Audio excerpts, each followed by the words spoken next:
Now, a huge breaking story this past 30 minutes, and Sarah Champion, the Labour MP for Rotherham, an area significantly impacted by grooming gangs, has announced her support for a national inquiry into those rape gangs. And she announced the move on X, formerly Twitter, as part of her 5-point plan to tackle child abuse in the UK. And let's cross straight now to GB News' national reporter and investigations editor, Charlie Peters. Charlie, an incredible development, a significant development. Let's not forget, back in 2017, it was Sarah Champion who wrote that article for The Sun newspaper. Quote, Britain has a problem with British Pakistani men raping and exploiting white girls. For her sins, she was forced to resign as a minister. She was the Secretary of State for Women and Equalities. 100 cross-party MPs, led by the Labour MP Naz Shah, wrote to The Sun demanding her head, and they got it. Last Wednesday, she voted against this vote. Now she's had a sudden awakening. Charlie, this is a huge story. Bring us up to speed.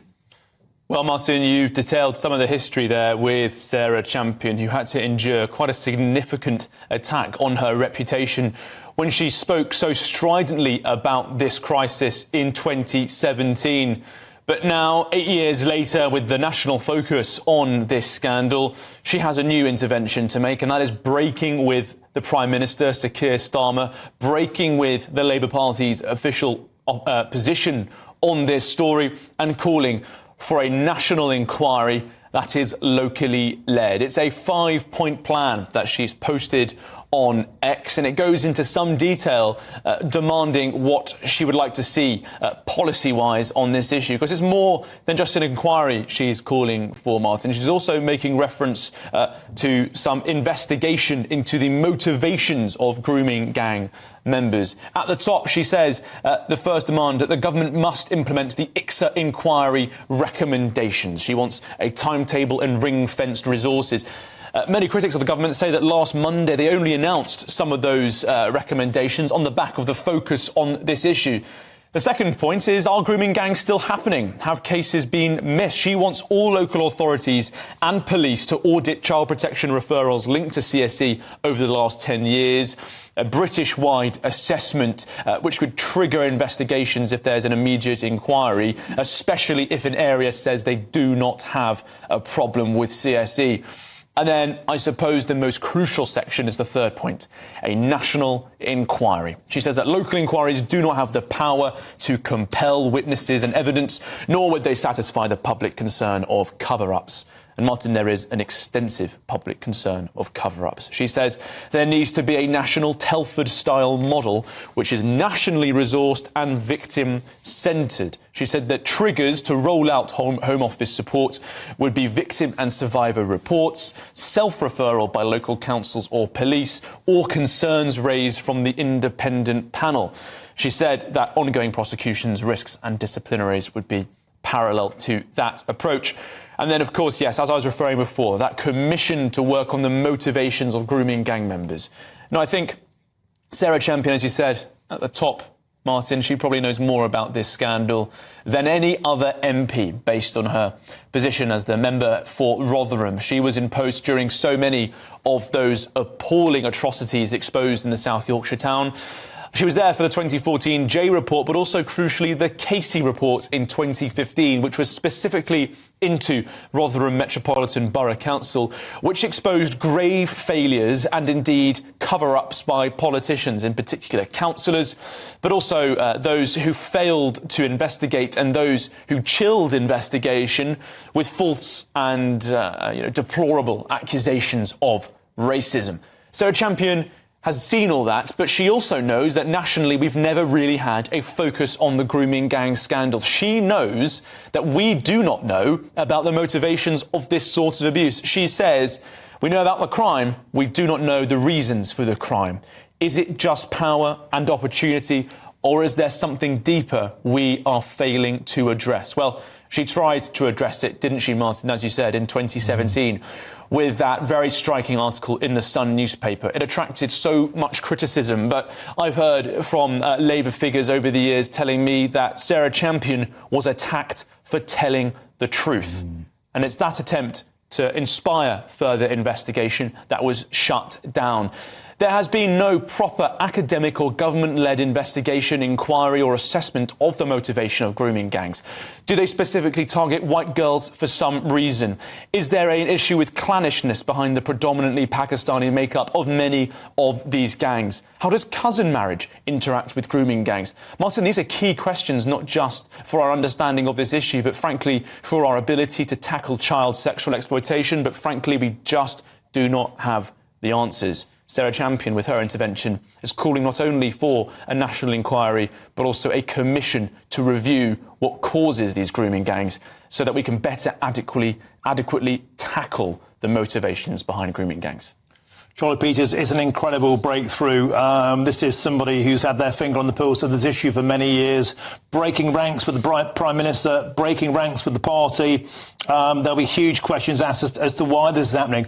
Charlie, I've got my thoughts on this. No doubt you have too. I think the scandal is simply too big to contain now. I think the genie is out of the bottle. But you know as well as I know, you've been speaking to people in that area. There are so many stories yet to come out, Charlie Peters. Do you think this was a case of Miss Champion simply jumping before she was pushed into this?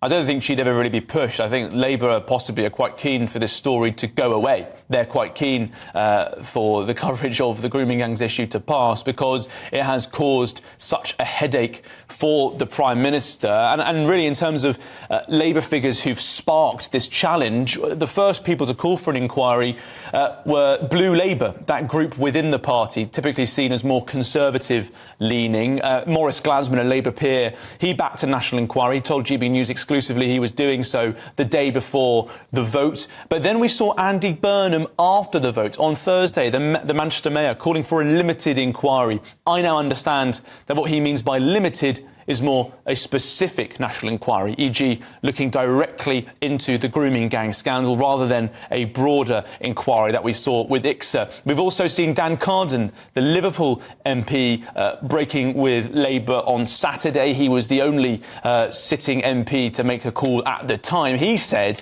to GB News that he wanted a national inquiry or other state action to tackle this crisis. And this morning we've also heard from Paul Waugh, another Labour MP for Rochdale, saying that there was some case for a national inquiry. But I have to say, Martin, I think Miss Champion's intervention here is the most significant of the lot, not only because of the fact that she's got this 5-point plan, she's got all these other demands in there, but because of her standing within the party and the respect that she draws not just from other parliamentarians on this issue, but also campaigners, whistleblowers, survivors and indeed their families. OK, Charlie Peters, a phenomenal development. Thank you very much. Of course, we're back to you throughout the rest of the show for more. And a government spokesperson from the Home Office issued the following statement. No child should ever suffer sexual abuse or exploitation, and it is paramount that we do more to protect vulnerable children, which is why we are working at pace across government to drive forward real action. Well, I'm delighted to say I can now speak with the Daily Mail journalist Sue Reed, who joins me in the studio. Sue, it's an absolute pleasure to have your company. You've been working across these stories for many, many years. In fact, I think, was it 1997 you first became aware of this on your radar? What do you make of Sarah Champion's intervention? You know the Rotherham area well. Well, I obviously welcome it, and I think she's brave to do so. But there has been some shilly-shallying along the way by Labour on this. I mean, it just cannot be overstated how big this is. Yeah. And some people have said it's far bigger than the thalidomide scandal. You know, if you think of all the scandals we've had over the years, political and otherwise, this is simply bigger. And that's because it's affected so many families, so many children, so many girls, and there were boys and I think 50 towns is an underestimate.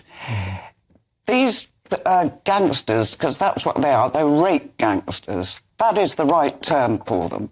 They could travel. They could travel wherever there was a motorway, they could travel to it.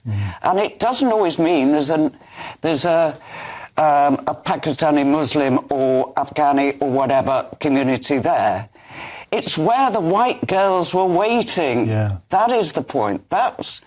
People have sort of missed that. It's where there were suitable girls, where the girls were at the school gates whether the girls were going to the Tesco on Saturday morning with their parents. In so many cases, Tesco comes up. And I'm sorry, Tesco, any big supermarket, but Tesco is mentioned time and again because, of course, they have a branch in every town. And that's where they could target the girls. It was like picking them up. They were vulnerable. They'd been spying them out. They could buy them stuff. Yeah. I mean, the case here, one of the cases that I wrote about much more recently was about Sarah, picked up in a Tesco supermarket in the home counties, by the way, not the north, and she was held prisoner for 12 years. While her mother went to the police, they didn't take any notice, missing child, went to social services, missing child, for 12 years. And she had 8 abortions. She was forced to marry her rapist. And she was twice, I mean, it's just, and to get her to speak took the best part of a year. That is how scared she is right now. And Sue, when you see an inquiry at long last, way too late, but nevertheless it's coming, at least perhaps in these areas such as Rotherham, do you think this is happening now simply because it's too big to contain? Because many people in positions of power must have known, perhaps even were complicit, going perhaps further than turning simply a blind eye. Well, I mean, one thing, any inquiry, and I've got some views about whether an inquiry would work or be genuine or do the job, it was fit for purpose, but it's the motivation of the cover-up. Because we're now into cover-up territory, aren't we? But there's always been cover-up, but we're now into story breaks, thanks to GB News, and then the cover-up, in a way, has got worse. The denials. And so what's the motivation? What makes people lie? What makes people cover up these things? Well, I can only say that money comes to mind. Power, political power. And I think, and this is controversial, but I believe it to be true, an offensive against the white working class. Not all of them were white, these kids. Many were mixed race. Some were mixed race, some were Sikh, some were Hindu. But essentially they were white working class.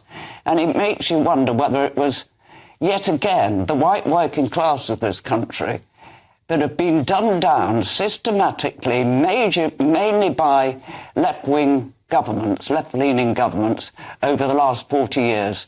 First, they took away their grammar schools, so they couldn't become the governor of the Bank of England as grammar school boys. So they couldn't get to Parliament. They couldn't become our Prime Minister. And then they raped their children systematically across the country. And I find it a tragedy, and it's also completely splitting Britain. And it has done. We've got a broken, split society over this. Wow. Sue, it's just astonishing. So often in the studio, I get so moved by these sort of stories, but I think you're right. I think this, to me, feels like the post office scandal for the white working classes. And when are they going to give the proper inquiry this demands? Because aside from the fact thousands of girls have been impacted, what about the fathers, the brothers, the sisters, the parents who never got over it, the family members? It's absolutely torn communities apart. They are still being tormented by it now. I mean, the first girl I ever met was in Rotherham with her mother, and she was in her 20s. She was preparing a book, which is how I got to know her. And it had all happened 7 years, 8 years, 9 years before. But the fact is that family was still broken by it. They'd had to move abroad, and they moved abroad because the gangs would ring up and say, we're going to get you. Put her on love to the mother, tell her to be quiet, tell her to shut up, never to speak, all that stuff. And that was going on 9 years later.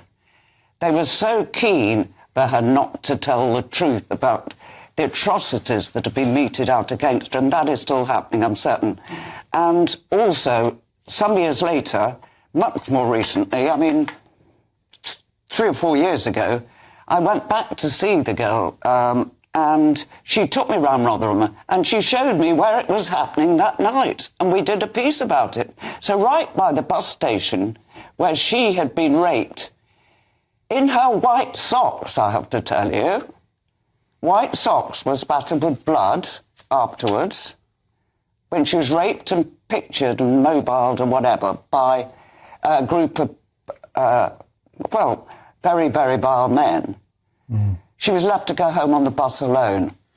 And how could that family, they moved abroad, they come back. Anyway, there were two lies, about a child like that, about a family like that were put out. Shall I? Yeah, please. Yes. The first lie was that all the girls were feckless. That is the biggest lie of all. Many came from hard-working, decent families, working class and middle class. Some owned chains of grocery stores, for instance. And so that was a lie. The second lie was they were in care. They had been taken into care by social services who said to their parents, the parents went begging, please help, my child's missing. You're the one who's done the damage to this child. You should have prevented it. We're taking your child into care. So immediately the parents did not trust the social services. So there were two lies there. They're feckless and they're care kids. Neither was the truth. Siri, we have to leave it there. Wow, astonishing stuff. Thank you so much for joining us today in the studio here on GB News.